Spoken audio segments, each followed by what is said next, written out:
საბურთალოს რაიონის გამგებელმა ბექამ იქაუტაძემ საზოგადოებას 2014 წლის სექტემბრიდან მიმდინარე წლის ბოლომდე რაიონში განხორციელებული პროექტების შესახებ ანგარიში წარუდგინა. პრეზენტაციას დედაქალაქის მერი დავით ნარმანი ასაკრებულოს მაჟორიტარი დეპუტატები და სხვა რაიონების გამგებლები ესწრებოდნენ. ბექამ იქაუტაძემ ხაზგასმით მიუთითა გამგეობის მუშაობის გამჭვირვალობაზე და აღნიშნა, რომ რაიონის საგზაო კეთილმოწყობის სამუშაოები 164 ობიექტზე დასრულდა. სოციალური დახმარება გაეწია 10,669 მოქალაქეს და მოეწყო 5 უფასო სასადილო, რომელიც ამჟამად 1645 ბენეფიციარს ემსახურება. ბექამ იქაუტაძემ სამომავლო გეგმებზეც ისაუბრა და განაცხადა, რომ უკვე აღსრულებული ვალდებულებების მიუხედავად გამოწვევები კვლავ ბევრია. Მთელი წლის განმავლობაში საბურთალოს რაიონის გამგეობა მუშაობდა მაქსიმალურად აქტიურად. გაკეთდა უამრავი შიდა კვარტალური გზები, მოწესრიგდა საერთო სარგებლობის ეზოები, სადარბაზოები და ასე შემდეგ მინათმე საკუთრთა ამხანაგობების პროგრამის ფარგლებში. გაკეთდა ბევრად მეტი გზა, ბევრად მეტი სანიაღური არხი,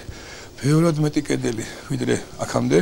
ერთი გაკეთდა უამრავი ინოვაციური პროექტი, კერძოდ ეს არის საზოგადოებრივი საბჭოები, ეს არის გეოლოგიური კვლევები